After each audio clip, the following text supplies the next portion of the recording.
Questions for oral answer, Ms. Polisan. Question 1, sir.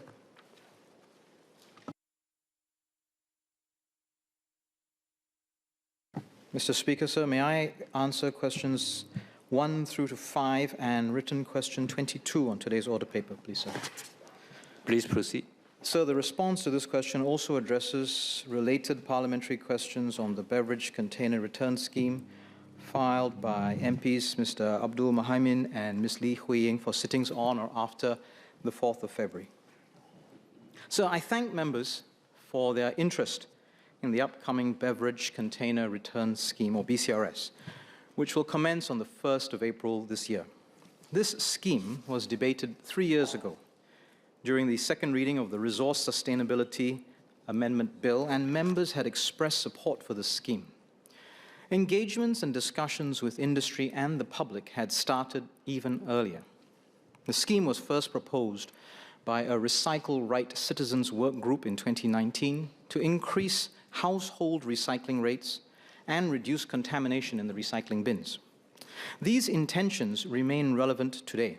The amount of packaging waste generated in Singapore forms 1/3 of our domestic waste generated, and our overall recycling rate remains low. The BCRS aims to increase the recycling of beverage containers using an extended producer responsibility concept, an EPR concept. And this is the second such scheme to be introduced in Singapore, building on our experience with the e-waste recycling program. The scheme features a deposit paid at the point of purchase to incentivize customers to return their containers. By nudging consumers to make a small change in their lifestyle, we hope to increase recycling of beverage containers and spark a change in our recycling habits. In designing our scheme, we studied the experiences of other jurisdictions. Schemes in Norway, Denmark, and Lithuania have achieved high collection rates, and one common factor was having an industry-led, not-for-profit entity run the scheme. We have adopted a similar approach in Singapore, because the industry stakeholders are best placed to determine the most effective way to recover used beverage containers. They are also incentivized to operate the scheme efficiently and effectively to ensure that the cost impact on producers is manageable.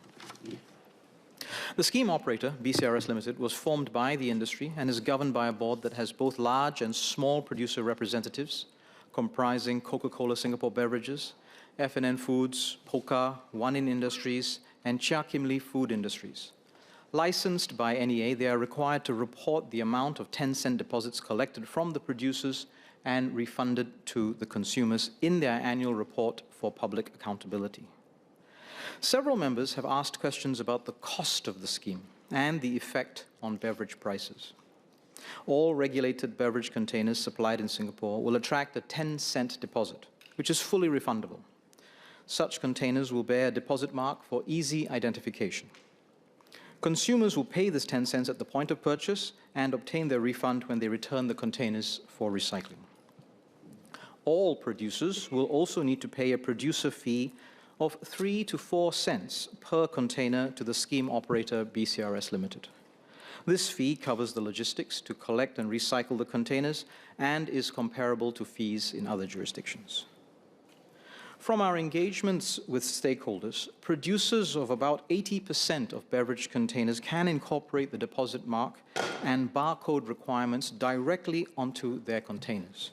Beyond the once-off implementation costs, these producers should see costs per container close to the producer fee of 3 to 4 cents, which should keep compliant costs low for most drinks sold.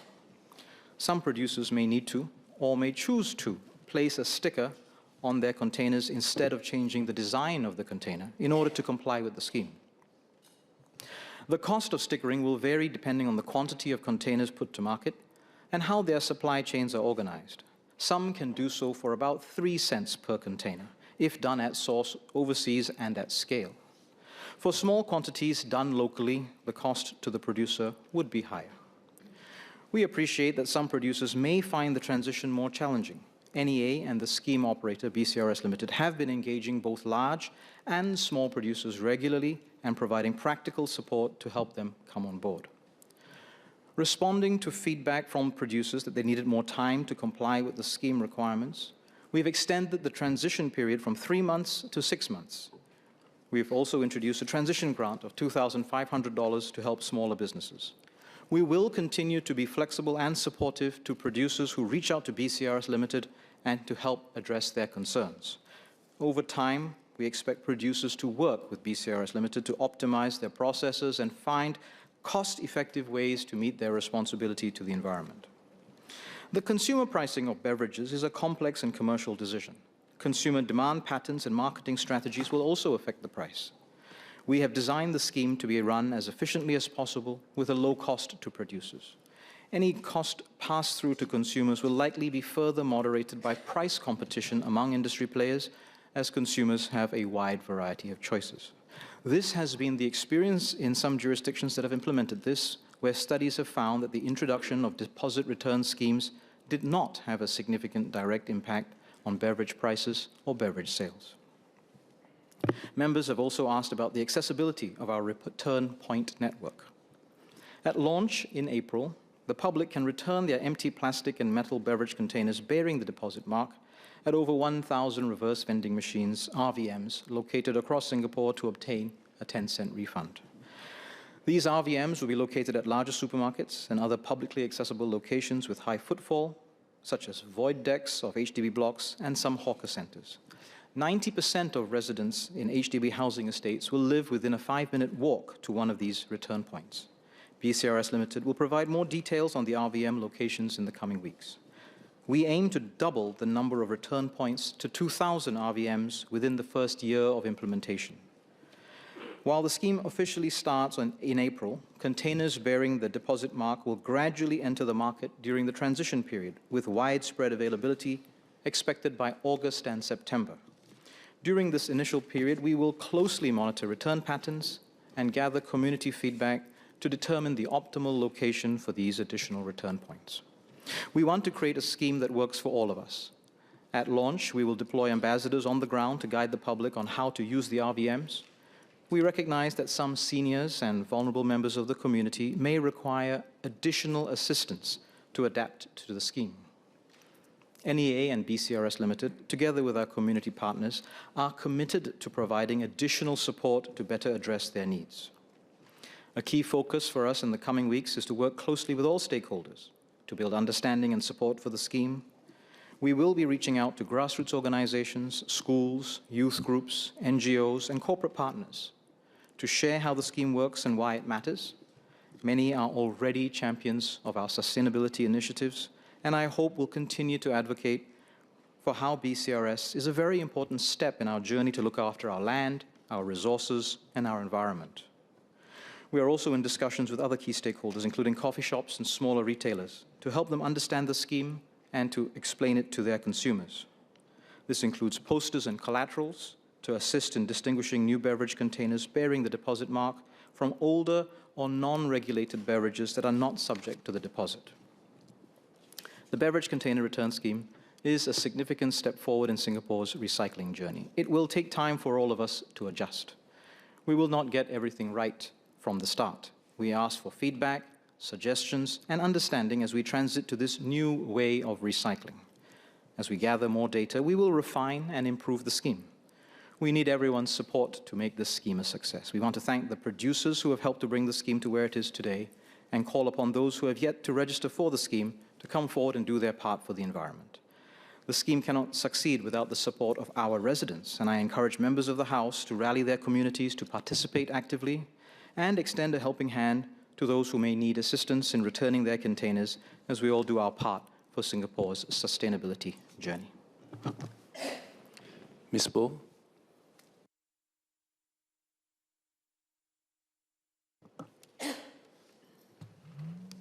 Thank you, Speaker and SMS. I have two SQs. The first one, we expect this collection of return containers, over 1,000 to even in future 2,000 points, to be quite a substantial operational and logistical effort. So with that, what is the estimated additional manpower that's needed for collection and transportation of all these collected containers? And related to this, on the second SQ, how would consumers be protected should the cost of containers, or rather cost of drinks, increase beyond the 3 to 4 cents of operational costs that's imputed in this logistical and operational costs? And will that lead to much more expensive drinks in future for consumers? Thank you. SMS Janil. So I thank Ms. Poh for the question. On the first matter, the reverse vending machines are operated by the return point network operators. And they have entered into contractual arrangements with companies to then do the reverse logistics, to empty out the reverse vending machines, and they must be emptied at least once per day, and more if there's a high return rate at that particular machine, maintain the cleanliness, maintain the operations. The reverse logistics operators are companies and entities that are already well known to us. They are actually part of our public waste collection, town council operations, and so they are not new companies being set up just for this purpose. I don't have a specific answer for her in terms of the number of man-hours. I think this is something that will be adjusted over time, depending on which are the RVMs that require frequent clearance, which are the ones that perhaps only once per day. But we will be watching this closely, and we are working with the companies to make sure that their operations can be done smoothly, because we have to make sure that the machines maintain their uptime as a service to the residents, so that the ability to return these beverage containers is always there. To a second question about the protection for the consumers, well, there are several reasons to have some degree of confidence in what's going forward. The first is the experience in other jurisdictions, where the introduction of such schemes has not led to an increase in price of beverage containers. And more than 50 jurisdictions around the world have introduced similar schemes. So in designing our scheme, we did take reference from those lessons around the world and started with our BCRS, which is industry-led. Secondly, the competition in this industry is quite significant. 80% of the beverage containers that are put to market, the producers of these 80% of the containers, they've told us that their cost for doing so is about 3 to 4 cents. And they've been quite engaging and open about this. There is a long tail of smaller producers that will face some challenges, and as I've explained, we will be flexible and supportive to assist these businesses in dealing with the transition and try to help them come on board. But the protection then for the consumers is that our consumers are quite discriminatory, and they will adjust their purchasing if there is indeed some attempt to extract excessive profit through this process. Nevertheless, NEA will be watching the beverage prices after we introduce this scheme and through the transition very, very closely. Mr. Puthucheary. Thank you, Speaker. Speaker, my question, clarification for the SMS is this. I thank his response that there will be about 1,000 reverse vending machines set up countrywide with an aim to increase to about 2,000. But in context, there are about 15,000 vending machines in Singapore, and I believe a significant number of them are vending drinks. So in comparison, the ratio is about 1,000 to about 15,000. So given that everyone who buys a can will have to return the can to the vending machine to get back the 10 cents, do we anticipate queues and long waiting periods at the reverse vending machines? And also, have we taken into consideration the logistical arrangements in terms of malfunctions or that sort of operational challenges with the reverse vending machines? Thank you. SMS Janil. So thank Mr. Fu for his questions. The RVMs, we are deploying 1,000 in the first instance, and the way in which we're doing it, this phased approach, is indeed to then learn about how best to deploy, where best to deploy, and how best to then have ambassadors come and assist people. So we're deploying 1,000 together with operations to have people stand by the machines at certain times of the day, assist seniors particularly, but anybody who's asking for help, and learn from that experience then how we should deploy the next 1,000, where we should deploy them.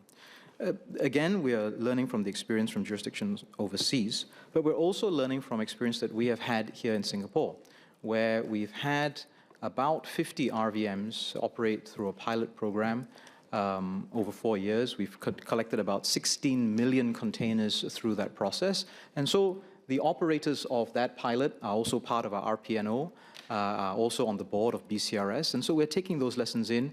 And through all of that, we have assessed that we don't need 15,000 RVMs. There's a certain minimum volume collection per day that makes the logistical arrangements cost effective, and we think that number is much closer than to the 1,000 to 2,000 that we're planning to.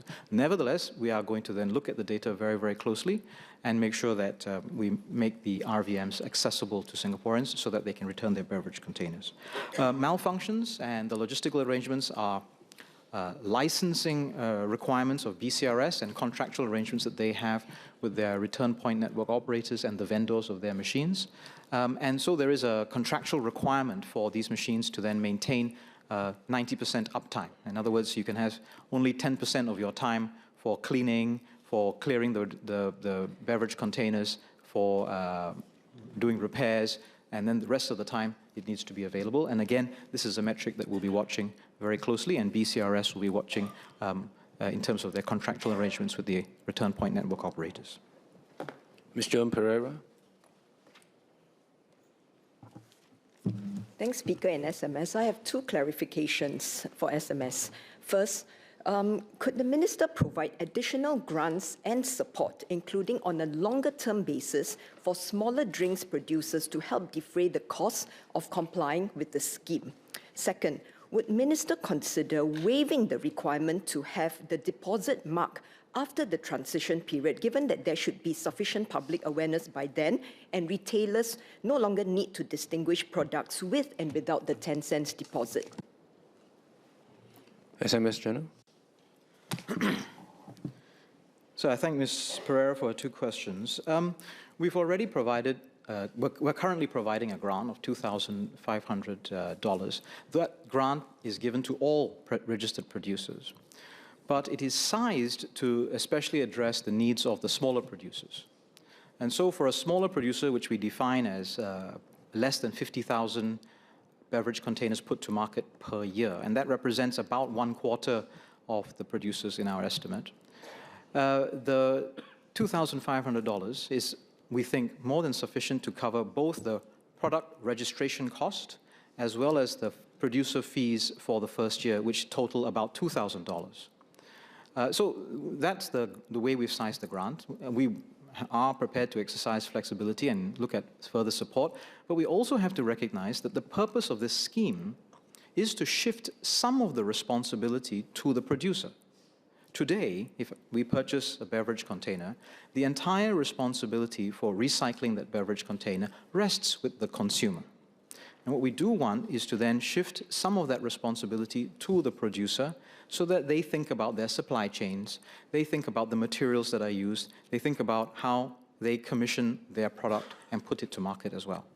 So we will consider these factors, but in general, we are prepared to be flexible and supportive in order to make sure that this scheme includes as much material as possible that we can successfully recycle. Ms. Valerie. Sorry, Sorry, Mr. yep. Speaker, I think SMS. Ms. Pereira had a second question I haven't yet answered about waiving the deposit mark after the transition.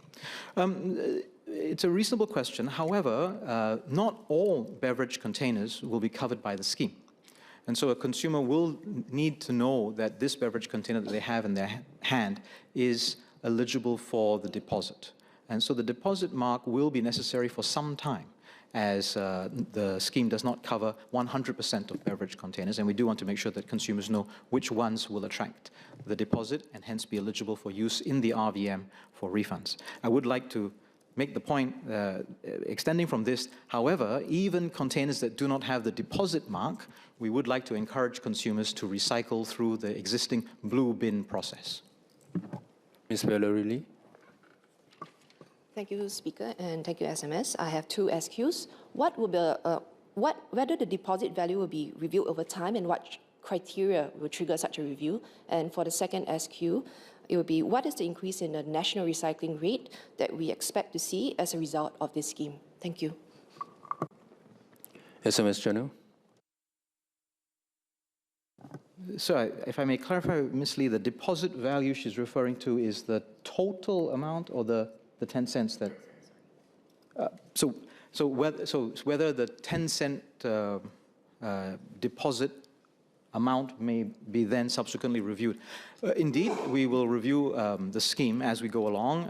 The quantum of the deposit in the 50 jurisdictions that we've studied does vary, and some are significantly more than what we have here in Singapore to start off with, and so it is something that we will have to review as we go along to ensure that the scheme is effective.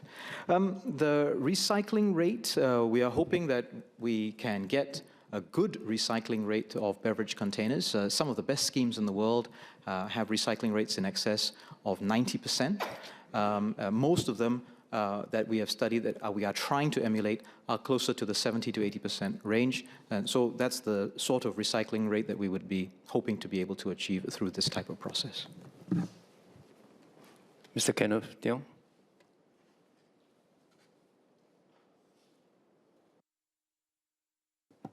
Thank you, Speaker. So the deposit rate is fully refundable at 10 cents, but I believe media reports have put the projected price increase at 25 to 60 cents. So the difference is about 15 to 50 cents of permanent compliance costs, which the vending machine will not return. So what assessment has been made of this non-refundable portion as a share of income for lower income households? Second SQ, the only current confirmed refund method is EasyLink. So can the Minister, SMS, confirm that the cash refund or cash voucher refund option will be available at all return points from day one? SQ3, a lot of parallel importers face $40,000 a month of fees under the scheme. With the transition grant at $2,500, that's quite disproportionate. So these are the parallel importers are the companies that bring the cheapest drinks onto the market. Has the ministry assessed the risk that this scheme eliminates the discount beverage segment entirely? And final SQ, I note that the SMS has said that they will monitor to see if the price increases will go beyond 3 to 4 cents. But as we all know, price increases are sticky. So what will the government do if the price increases go beyond 3 to 4 cents? Thank you. SMS Janil. So I thank Mr. Tiong for his questions. On his first point, he quotes it as a projection. The 25 to 60 cents was a media report from a handful of producers. Our assessment is that 80% of the market will have a 3 to 4% increase. Indeed, there will be smaller producers who will have, because of their supply chain, because of the size of their operations, will have higher challenges, and we are prepared to be flexible and supportive, as I've explained. The grant that we have sized already covers about 1/4 of the producers, and especially those that have a put to market of less than 50,000. The refund methodology that we've explained, EasyLink Simply Go is available as a refund methodology, and there will be further refund methodologies. We are not at this point planning for cash or cash voucher as a form of refund. We're hoping to be able to use digital means, and BCRS Limited will be announcing the other means for refund in the future. We have indeed engaged with a variety of importers, including some of the smallest importers. I think the smallest producer that we've directly engaged has a put to market of 1,000 units. And so we are trying to understand their challenges, and we are trying to find ways to help them participate in this and remain viable as a business. Was there a fourth? What will you do if it goes beyond? So we will monitor. I mean, it depends on what is the behavior. I mean, if there is evidence of collusion or profiteering, well, there are mechanisms for that to be reported and to be dealt with, and we will look to see what are the factors that have led to that. Mr. Muhaimin Abdul Malik. Thank you, Speaker. Since small beverage producers may likely pass the complaints cost to consumers, what percentage price increase does the ministry consider acceptable for consumers to bear as a result of this scheme? And was this consumer impact factored into the decision to set the grant at only 2,500? Thank you. SMS Janil. So I anticipate significant competition within the market to be the biggest protection that consumers will have, that there are quite a wide variety of choices available. 80% of the beverage containers will only be attracting a cost for the producer of 3 to 4 cents. And so that availability of choice and the functioning of the market is likely to be the biggest protection. We have indeed engaged with the producers, with retailers, and a variety of representatives representing all stakeholders to understand what are the dynamics and what are the concerns. The industry players, of course, are also concerned to make sure that they remain competitive within this industry. We will be monitoring the transition, and we will be monitoring how this process plays out.